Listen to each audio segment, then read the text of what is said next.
Salam, salam outsider, le débrief commence maintenant.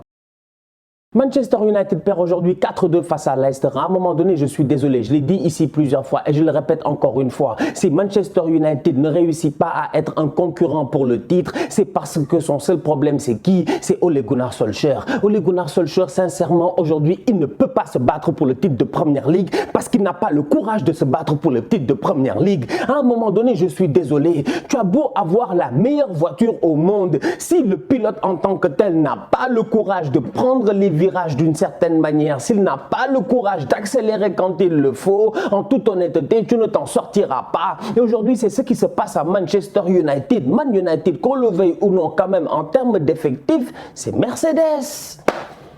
Franchement, c'est Mercedes, en toute honnêteté, je suis désolé, mais après quand même si tu regardes en termes de conducteurs, mais c'est pas Lewis Hamilton, sincèrement, c'est même pas les Giovinazzi, parce que même eux ils sont forts, franchement, Ole Gunnar Solskjaer est trop nul, mais il est trop nul, en fait moi je comprends pas, des fois je veux comprendre, mais Michael Carrick, Darren Fletcher, s'il vous plaît, tous les gens qui sont dans le staff de Manchester United, aidez-nous à comprendre, parce que nous on regarde le match Manchester United-Leicester et on se rend compte que le milieu de Leicester est en train de bouffer le milieu de United et on se pose des questions à savoir pourquoi. On voit que Paul Pogba il est en train de faire son match. Franchement, tu l'aimes pas, il fait son match. Défensivement parlant, il amène ce qu'il peut. Offensivement parlant, il est là pour faire le lien. Le problème c'est qu'à côté Matic, il est impertinent. Franchement, et on ne peut pas dire que Matic c'est un tocard parce que Matic c'est un très bon joueur de football. Il nous l'a montré au courant de sa carrière. Mais aujourd'hui quand même, franchement, les pertes de balles de Matic, les ballons, je dis bien, qui ne servent à rien de Matic aujourd'hui, à part une frappe, deux frappes à côté, etc. Qu'est-ce qu'il a fait de sensationnel? À quoi sert, je dis bien, McTominay? 80e minute, c'est là où il le fait rentrer. Van de Beek, j'en parle même pas, parce que ça, c'est un cas. À un moment donné, sincèrement, je n'aime pas la malhonnêteté de certains coachs. Aujourd'hui, sincèrement, Solskjaer n'a jamais donné à Van de Beek sa chance pour que Solskjaer ose venir ouvrir sa bouche, parce qu'il est venu parler.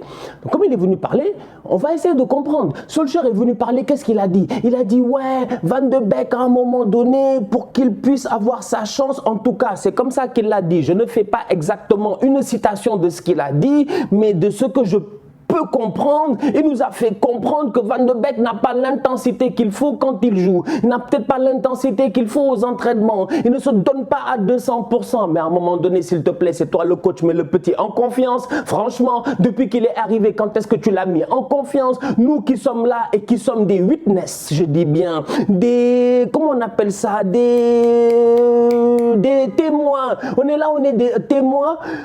On peut dire que jamais Ole il a mis Van de Beek en confiance. Donc aujourd'hui, tu arrives avec un double pivot, Pogba, Matic, tu joues face à Leicester, l'équipe la plus dynamique du championnat quand même. Faut qu'on soit sérieux. Quand elle est en forme, tu te fais bouffer. Et Ole Gunnar, il est sur le banc pendant tout le match et il ne fait pas de changement au milieu de terrain. C'est choquant. Franchement, c'est choquant. C'est-à-dire qu'à un moment donné, moi, je ne peux pas accepter cela. Parce que ça, c'est de la médiocrité. Un coach peut faire des erreurs. On est tous des humains, on fait tous des erreurs. On ne prétend pas avoir le monopole de la vérité ni le monopole du savoir. Mais quand même, sincèrement, il y a des choses qui sont à un moment donné logiques. À un moment donné, logique. Tielemans trouve un moyen de le bloquer, franchement. Densifie ton milieu de terrain. Tu te rends compte que tu as 4 attaquants. Ils sont tous devant. Parce que Bruno Fernandes, je le considère comme un attaquant. Il n'y a aucun d'entre eux qui défend. Il n'y a aucun d'entre eux qui défend, franchement. À chaque fois, ils se font prendre. Il n'y a que Bruno Fernandes qui essaie de faire des retours, mais constamment, il fait des fautes. Il échappe plusieurs fois au carton. Franchement, je suis désolé, quoi, quand même. Tu regardes cette équipe-là et tu es découragé parce que tu te dis que sur le banc, quand même, il y a de quoi jouer au football. Il y a de quoi jouer au football. Il y a de quoi jouer face à Leicester et garder le ballon. Mais aujourd'hui, Manchester United est venu face à Leicester et encore une fois, comme depuis le début de la saison, Ole Gunnar Solskjaer s'est dit que ses individualités, ses stars vont le sauver. Et on a eu de la chance. Parce qu'à -5, il faisait 2-2.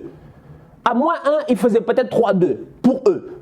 Out of nowhere. But de Cristiano, tapine, on aurait fait waouh. Mais non, il est nul. Son équipe est nulle. Franchement, United, les gens rigolent. Les gens rigolent. Mais c'est grave ce qui se passe dans ce club-là parce que ce club-là peut mieux faire, doit mieux faire. Mais en ce moment, en termes de football, il n'y a absolument rien d'intéressant. En termes d'intensité, il n'y a absolument rien d'intéressant. Défensivement parlant, c'est choquant. Comment est-ce que Ole Gunnar Solskjaer peut, je dis bien, être pendant toute la trêve internationale à s'asseoir, à aller au bureau et se dire que premier match de retour de la trêve face à Leicester qui joue avec des Jamie Vardy, des Daka et des Iheanacho et tout ça là, je vais mettre Maguire qui revient de blessure. Ça fait 3 semaines que Maguire n'a pas joué au football, il remet Maguire sur le terrain. Tu regardes le but où Iheanacho récupère le ballon et je suis désolé à un moment donné, Tielemans a claqué son but, mais Maguire, son body language, il est pas bon.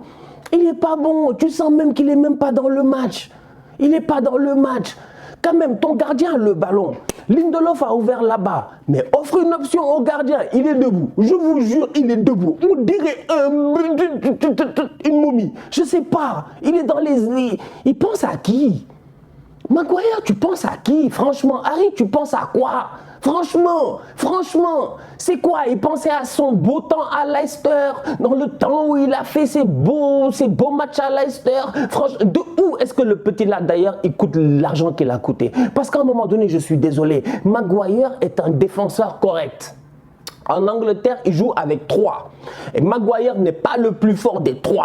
John Stones, Jean-Pierre, à mon humble avis, tactiquement parlant et dans tous les points de vue, il est plus fort que Harry Maguire. Franchement. Donc Harry Maguire aujourd'hui, par chance, parce qu'il y en a dans leur vie, c'est de la chance. Franchement, il faut qu'on soit sérieux. Il signe à United, il est capitaine de United, il est incapable de sortir un ballon, il fait des mauvaises passes. Bruno Fernandes pète des câbles. Il a raison, Bruno, franchement. Maguire est incapable de faire un pas en avant pour suivre sa défense, pour mettre, je dis bien, Soyuncu en hors-jeu. Il ne le fait pas. Maguire aujourd'hui, réveille-toi, wake up, récupère le ballon, on lui fait une bonne passe, il est là à tergiverser, à rêver jusqu'à ce que quelqu'un récupère son ballon. Tout ça, c'est la faute de qui? C'est la faute de qui? De Ole Gunnar Solskjaer. Parce qu'à un moment donné, sincèrement, tu es le coach. Et je l'ai dit, tu as beau avoir une Mercedes, si ton conducteur, c'est pas Lewis Hamilton, tu ne gagneras pas. Si ton conducteur, c'est pas des Checo Pérez ou des Verstappen, des gars qui n'en ont rien à faire, des suicidaires, tu ne gagneras pas. De temps en temps, il faut être courageux. Et Ole Gunnar Solskjaer, je suis désolé, il est tout sauf courageux. Cristiano Ronaldo n'a rien fait sur le terrain, il a été inutile, franchement on va être très sérieux, il était en pointe, on ne le trouvait pas, on n'arrivait pas à le voir en fait. De temps en temps il décroche, il fait des 1-2 et tout ça, il lance Bissaka, mais le temps que Bissaka arrive, vu qu'il va vite et qu'il fasse un centre et que le centre soit raté, eh ben il n'y a personne à la finition. Jadon Sancho, lui aussi en voilà un autre qui est décevant, parce que Cristiano, c'est Cristiano, il fait un bon match, un mauvais match, à la fin de la journée on sait qu'il sera titulaire, donc du coup... Tu as envie de te dire, bon, il faudrait que les autres autour, quand même, ils fassent les efforts. Tu regardes les autres autour et tu te dis, mais attends, Greenwood, il est là, il claque son but, il n'y a pas de problème. Mais Greenwood, à mon humble avis, il doit jouer en attaque. Mais joue, je dis bien, avec Cristiano et Greenwood, les deux en pointe. Franchement, dans un match comme ça, parce que Jadon Sancho, à mon humble avis, il a perdu sa place. Aujourd'hui, je regarde le match de Sancho et je suis découragé. Je suis découragé. Jamais il a pris la ligne. Jamais il a pris, je dis bien, un ailier, un latéral en 1 contre 1. Jamais Sancho s'est bien positionné, jamais il a été bien trouvé. Sancho, tu lui donnes des bons ballons, il rate des contrôles. Plusieurs fois, il doit frapper en première intention dès qu'il rentre, mais on dirait qu'il n'est pas en confiance. Il refait une passe en retrait. Pourquoi? Donc aujourd'hui, tu as Sancho qui n'est pas en confiance. Tu as Greenwood qui, à mon humble avis, ne joue pas à son poste, même s'il réussit à être efficace. Parce que Greenwood, aujourd'hui, à mon humble avis, c'est un finisseur. C'est un finisseur. Cristiano pivot, Greenwood, il court derrière. Ça peut marcher en attendant que Rashford reprenne le rythme. Parce qu'à un moment donné, pour que cette équipe-là, je dis bien, puisse jouer d'une manière équilibrée, il faudrait que certains acceptent de défendre et de vraiment défendre. Franchement, de vraiment défendre. Il faudrait que Bruno Fernandes défende, mais défende intensément, comme dans un système où, au milieu de terrain, vous êtes 3. Aujourd'hui, le 4-2-3-1, où le 1 là, où le 1 c'est l'attaquant, mais dans les 3, le 10 c'est Bruno et il fait ce qu'il veut. Franchement, à mon humble avis, ça déséquilibre trop cette équipe-là. United attaque, Matic est tout seul derrière. Ils sont 4 devant, il n'y a personne qui défend, ils ne créent pas la différence, ils sont statiques. On va être sérieux, ils sont statiques. C'est que tout le temps le ballon revient vers Bruno pour qu'il tente un ballon en cloche. Mais quand même, s'il vous plaît, innovez! Oh, je suis désolé, tactiquement, ça ne travaille pas, ça ne fait pas les efforts, c'est anormalement décevant. Je vous dis, Manchester United, depuis le début de la saison, je le répète, cette équipe-là, en tant que telle, sincèrement, son premier ennemi, c'est qui? C'est son coach, Ole Gunnar Solskjaer.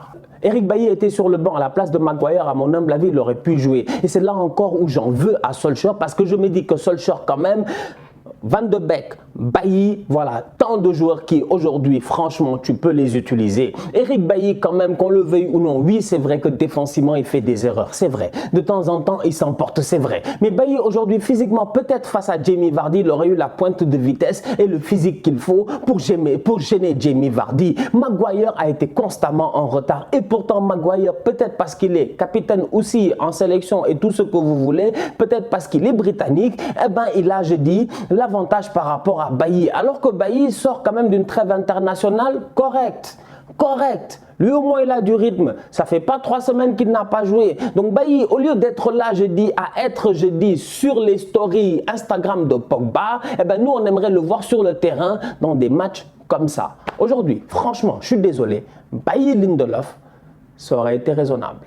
Le prochain match de Manchester United, c'est face à l'Atalanta. Ça risque d'être compliqué. Vous connaissez l'Atalanta, vous connaissez leurs attaquants, les Duvan Zapata, les Muriel. Physiquement parlant, Maguire, j'espère qu'il sera réveillé. Varane étant blessé, Lindelof, il a mis sa passe décisive. Peut-être ça va le mettre en confiance. Mais une chose est certaine, c'est que cette défense de Manchester United-là, qui a souffert aujourd'hui face à Leicester, elle va faire comment face à l'Atalanta cette semaine? J'espère que vous serez là. Je serai là. La famille, on se capte très bientôt pour un nouveau débrief. D'ici là, on continue à liker, on continue à partager. On s'abonne, on est ensemble, on reste en santé. Tous outsiders.